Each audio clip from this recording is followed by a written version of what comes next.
শুকুরের গোশত আর নাপাক পানির বোতল নিয়ে যাও। যাই উপস্থিত হয়ে আব্দুল্লাহকে বললেন, আব্দুল্লাহ, রাষ্ট্রীয় মেহমান হিসেবে তোমার জন্য বাদশা খাবার পাঠিয়েছেন। তোমার অবস্থা খুবই নাজুক, তুমি যে কোনো মুহূর্তে চলে যাবে, খামাখা না খেয়ে যাবে। তোমার জন্য গুনাহ করা গোশত নিয়ে এসেছি আর বোতল ভর্তি পানি নিয়ে এসেছি।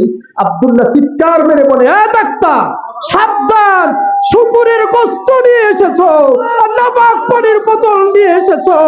মুসলমানের কাছে মুসলমানের ঈমানকে পরিমাপ করার যন্ত্র তোদের কাছে নাই। মুসলমানের কিছু নাই, মুসলমানের কি আছে? আরো জোরে বলেন, কি আছে? প্রিয় ভাইরা, এই আধ্যাত্মিক দরবার থেকে সেই শক্তি আমাদের অর্জন করতে হবে, ঠিক কিনা? আমাদের লাইফের নাই, আমাদের কাঁটা বন্দুক নাই, আমাদের অস্ত্র নাই, আমাদের বোমা নাই, আমাদের টাকা নাই, আমাদের ঈমান আছে। আমাদের কি আছে? ভোটের ময়দানে এক একটা ঈমানদার থাকবে, এক একটা বুলেট প্রুফ, ঠিক কিনা? ছিনাই নিতে পারবে না ঈমানের সামনে, কথা বলেন ঠিক কিনা? হযরত বেলালের মতো হও, যে বেলালের ইতিহাস পরিষ্কার, বেদায়া ওয়ান নিহায়ার মধ্যে লিখে, বেলাল তুতলা, বেলাল অশিক্ষিত, বেলাল গোলাম, বেলালের মা বাবা নাই, কিচ্ছু নাই, তোতলা, অশিক্ষিত, গোলাম, কিচ্ছু নাই, কথা বলতে পারে না, কিন্তু কালিমা গ্রহণ করে নবীর কাছাকাছি যাওয়ার কারণে মদিনার যুবকেরা মারপিট শুরু করছিল, গোড়ার সাথে লাগাই দিছিল, রাস্তার পারে মুমূর্ষ অবস্থায় রাইখা দিছিল। বেদায়া ওয়ান নিহায়া ইবনে কাসির লেখে, হযরত আবু বকর পাশ দিয়ে যাচ্ছিলেন আর মদিনার যুবকদেরকে বললেন, যুবকেরা, বেলাল রে আর মাইরো না, বেলাল তো আমগো দেশি না, আফ্রিকার বেলাল, বেলাল রে মাইরো না, মা বাবা নাই, কিচ্ছু নাই, মাইরো না, বেলাল রে আমগো কাছে বিক্রি করে দাও। বেলাল রে কি বিক্রি করবে না? বললে তোদের কাছে টাকা নাই। মদিনায় গিয়ে নবীজির কাছে বললেন, নবীজি বললেন তোমরা সাহায্য করো। 2000 দিরহাম জমা হয়ে গেছে, জোরে বলবেন না সুবহানাল্লাহ? 2000 দিরহাম জমা হয়ে গেছে। 2000 দিরহামে বর্তমানে 2 কোটি টাকারও বেশি হবে। মুসলমানেরা, এখানে বক্তব্য দিয়েছেন বক্তারা, আপনাদেরকে আহ্বান করেছেন, শুধুমাত্র ময়দান পাহারা দিতে হবে, দিলেই হবে না, অর্থ লাগবে, জান মাল সব কুরবান করে দিয়ে বেলালের মতো ঈমানকে সংসদে পাঠাতে চাই। নারায়ে তাকবীর। প্রিয় ভাইরা আমার, বেলালের জন্য 2 কোটি টাকা জমা, 2000 দিরহাম, বেলালকে কিনে নিয়ে গেল। আধুনিক চিকিৎসা তখন ছিল না, বেলালকে সুস্থ করা হলো। 2 মাস গত হয়ে গেল। একদিন নবী জোহরের নামাজে দাঁড়াইলেন, বেলাল পিছনে নামাজে দাঁড়াইলেন, সালাম ফিরে দেখলেন বেলাল, নবীজি যে জড়ায় ধরে বলেন, বেলাল তোর ঈমান এত মজবুত, কি মারাটা তোরে মারলো বেলাল, তোরে দেওয়ার মতো আমার কাছে কিছু নাই বেলাল, তোরে আমি কি দেব? আজ থেকে তুই মসজিদের নববীর মুয়াজ্জিন হয়ে যা। আল্লাহু আকবার। যে বেলাল তুতলা, যে বেলাল লিগ্র, যে বেলাল অশিক্ষিত, যে বেলাল গোলাম, কোন ধরনের যোগ্যতা নাই, শুধুমাত্র ঈমানের উপরে মজবুত থাকার কারণেই বেলাল মসজিদে নববীর মুয়াজ্জিন হয়ে গেছে, ঠিক কিনা বলো? মুসলমানের ভাইয়েরা, ইসলামের প্রতীক নিয়ে কে দাঁড়াইলো? চেহারা ভালো, গরিব বংশের, বংশবলী কেমন, শিক্ষাগত যোগ্যতা কি, তা দেখার দরকার নাই, দেখবো ঈমান আছে কিনা, কথা বলেন ঠিক কিনা? সারা জীবন আমাদেরকে ধোঁকা দিয়ে আমাদেরকে বোকা বানিয়েছে, আমাদেরকে বেঈমান বানিয়েছে, আমাদেরকে নাস্তিক বানিয়েছে। সামনের দিকে বেলালের মতো ঈমান নিয়ে ময়দানে ঝাঁপিয়ে পড়তে কে কে রাজি আছি? পৃথিবীর ভাইরা, সম্মানিত ভাইরা, আপনারা জানেন আমাদেরকে তাকওয়াবান হতে হবে। দিল্লির সম্রাট শাহজাহান দিল্লিতে মসজিদ নির্মাণ করেছিলেন, শাহী মসজিদ। ইতিহাস কি? রাতের বেলা স্বপ্নে দেখেছিলেন একটা মসজিদ বানাবেন, সকালবেলা সবাই ডাইকে কয় আমি একটা মসজিদ বানাবো, তোমরা আমাকে পরামর্শ দাও। বললেন একজন আর্কিটেক্ট ডাকেন, শিল্পী ডাকেন, শিল্পী ডাকতে বললেন ক্যাটালগ ছাড়া ডিজাইন করতে আমি পারবো না। এরপরে কি করব? সবাই পরামর্শ দিলেন আপনার রাজ দরবারে সব থেকে একজন আল্লাহওয়ালা মানুষ ডাকেন, সে ডিজাইন করে দিবে। নামায় দিলেন, দীর্ঘ সময় গবেষণা করে তার কাছে লিস্টি জমা দিয়ে দিল। রাজ দরবারের যিনি বাবুর্চি, তিনি সবথেকে বেশি আল্লাহওয়ালা, জোরে বলবেন না সুবহানাল্লাহ? বাবুর্চিকে ডাকা হলো, আমারে ডিজাইন করে দাও, আমি স্বপ্নে দেখছিলাম, ভুলে গেছি, আমি শাহী মসজিদ বানাবো দিল্লিতে। বাবুর্চি কাঁদে আর বলে, বাদশাহ আমারে মাফ করে দেন, আমার জানা মতে আমার থেকে আপনার এই রাজ দরবারে একজন ভালো আল্লাহওয়ালা মানুষ আছে, এই রাজ দরবারের বাথরুম পরিষ্কার করে মেথর, তার থেকে আল্লাহওয়ালা এই রাজ দরবারে একজন নাই। আল্লাহু আকবার। এ প্রিয় ভাইয়েরা, মুসলমান বাবাজিরা, মেথরকে ডাকা হলো। মেথর বললেন, না আমি আল্লাহওয়ালা বাদশা। কাগজ দিলেন, ডিজাইন করে আইনা বাদশার কাছে দিয়ে দিলেন। ইতিহাসের মধ্যে রেখেছেন বাদশা চিৎকার মেরে জমিনের মধ্যে পড়ে গেছে। লোকেরা তাকে সুস্থ করলেন, জিজ্ঞেস করলেন, বাদশা নামদার আপনার কি হয়েছে? তিনি চিল্লান আর বলেন, শোনো, মেথর যেই ডিজাইন করে দিতে, প্রথম আল্লাহর, আমি রাত্রেবেলায় এই ডিজাইনই হুবাহু স্বপ্নে দেখেছি। আল্লাহু আকবার। এই পাক দরবার থেকে আমাদেরকে সেই আল্লাহওয়ালা শিক্ষা দেয়। কথা বলে ঠিক কিনা? আজকের এখান থেকে সিদ্ধান্ত নেব, মনের সকল প্রকার নোংরামি দূর করে হাতে হাত মিলিয়ে কাঁধে কাঁধ মিলিয়ে ইসলামের জন্য এগিয়ে যাব। শহীদ হব, বেঁচে থাকলে গাজী থাকবো, মরে গেলে শহীদ হব। কিয়ামতের ময়দানে শহীদদের সঙ্গে বিনা হিসাবে জান্নাতে যেতে চাই, এমন তামান্না কার কার আছে? নারায়ে তাকবীর, নারায়ে তাকবীর। আল্লাহ তাআলা আমাদেরকে কবুল করুন, জোরে বলেন আমিন। আল্লাহ তাআলা দরবারকে কবুল করুন। আমরা যারা উপস্থিত হয়েছে আমাদের সবাইকে কবুল করুন। আমিও দোয়া চাই।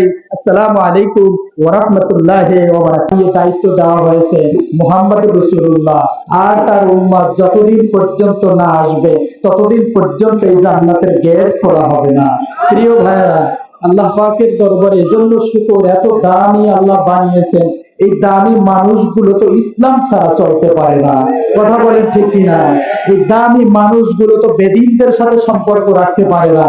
এই দামি মানুষগুলো তো বেনামাজি থাকতে পারে না। কথা বলেন ঠিক কিনা? ইমাম বগবী রহমতুল্লাহ আলাইহি তার তাফসীরে মাআলিমুত তানজিলে এক ঘটনা লিখেছেন। মাআলিমুত তানজিলে ইমাম বগবী লেখেন, প্রিয় নবী একদিন বয়ান করতেছিলেন মসজিদে নববীতে।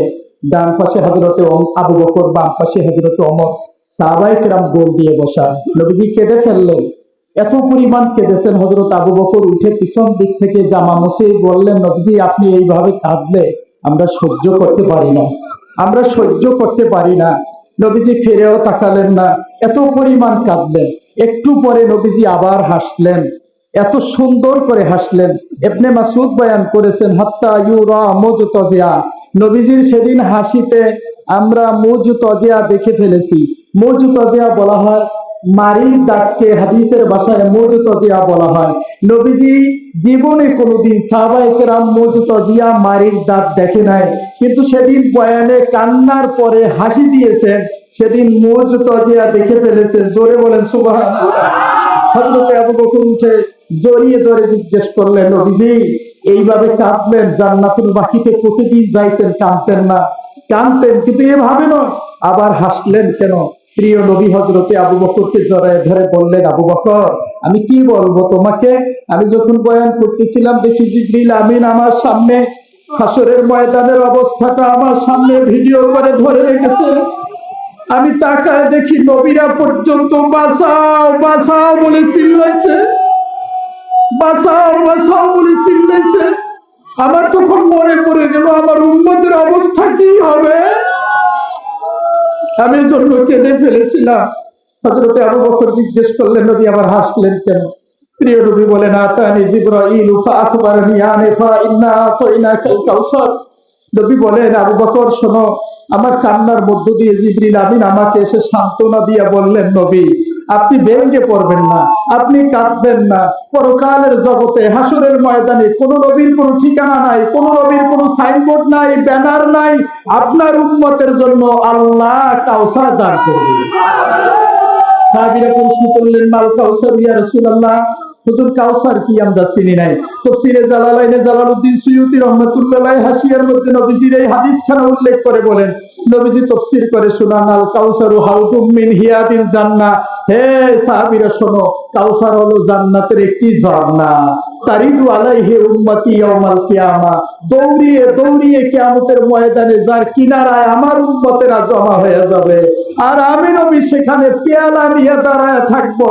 আমার উম্মতেরা দৌড়ে দৌড়ে এসে ঘামায়া যাবে, আর আমি হাউস থেকে পেয়ালা ভরে ভরে আমার উম্মতের পান করাবো।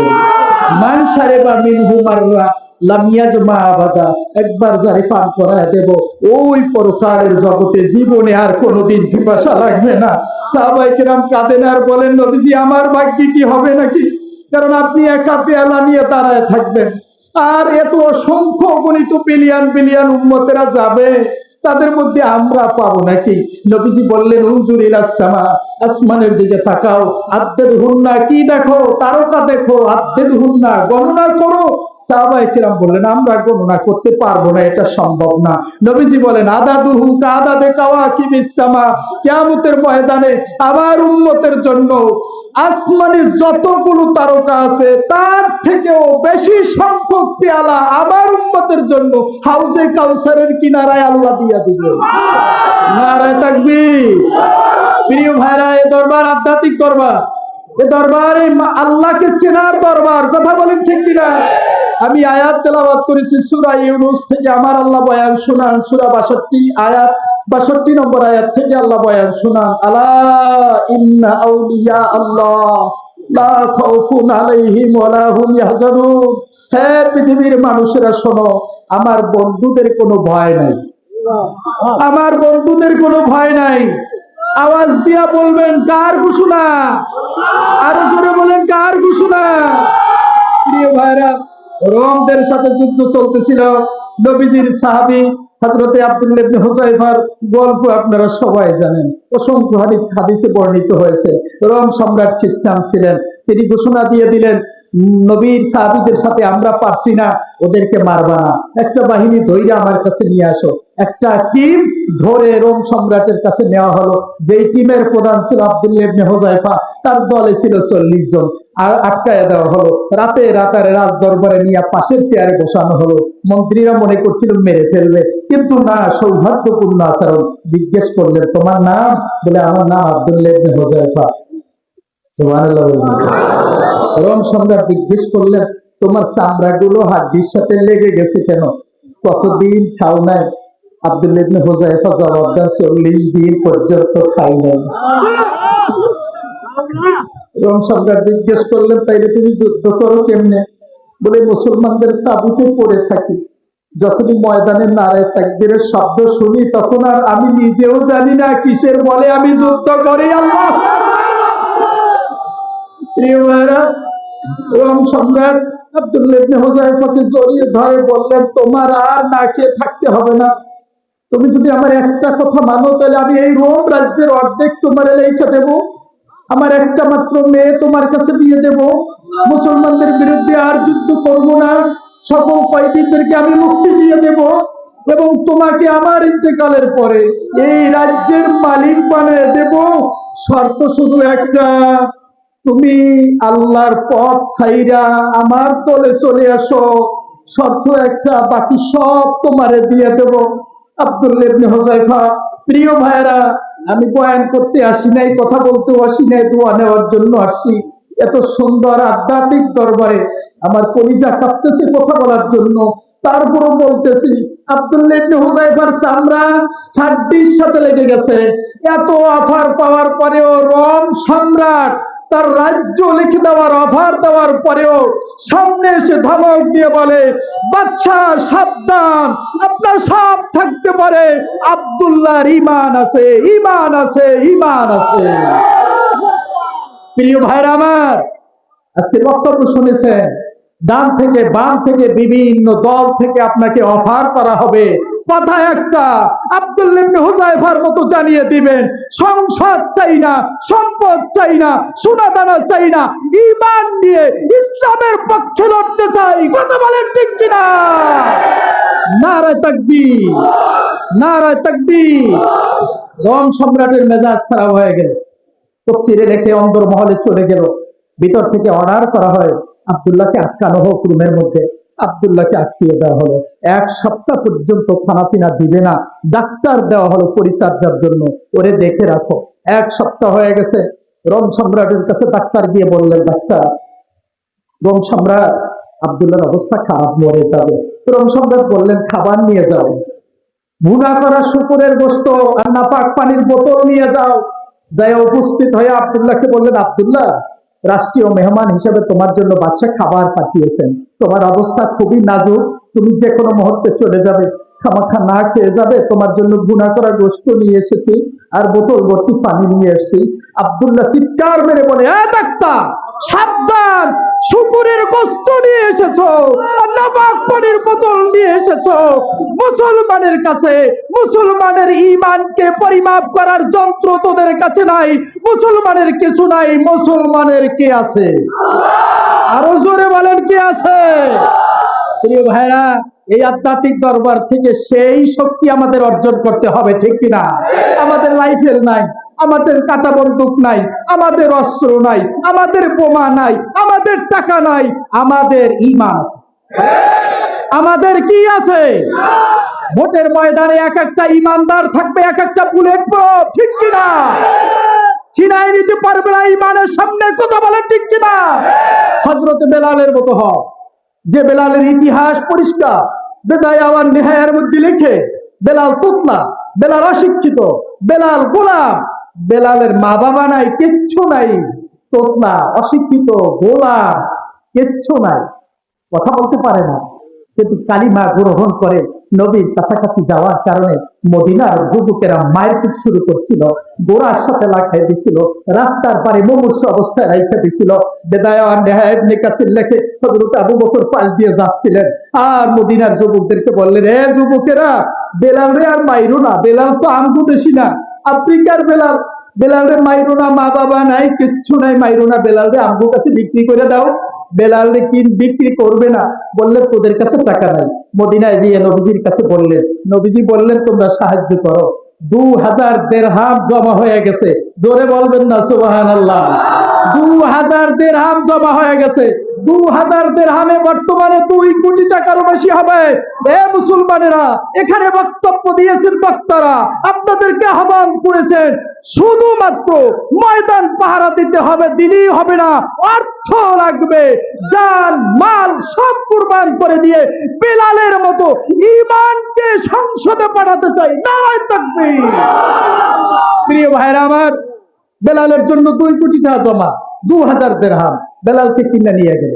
আধুনিক চিকিৎসা তখন ছিল না, বেলালকে সুস্থ করা হলো। 2 মাস গত হয়ে গেল। একদিন নবী জোহরের নামাজে দাঁড়াইলেন, বেলাল পিছনে নামাজে দাঁড়াইলেন, সালাম ফিরে দেখলেন বেলাল, নবীজি যে জড়ায় ধরে বলেন, বেলাল তোর ঈমান এত মজবুত, কি মারাটা তোরে মারলো বেলাল, তোরে দেওয়ার মতো আমার কাছে কিছু নাই বেলাল, তোরে আমি কি দেব? আজ থেকে তুই মসজিদে নববীর মুয়াজ্জিন হয়ে যা। আল্লাহু আকবার।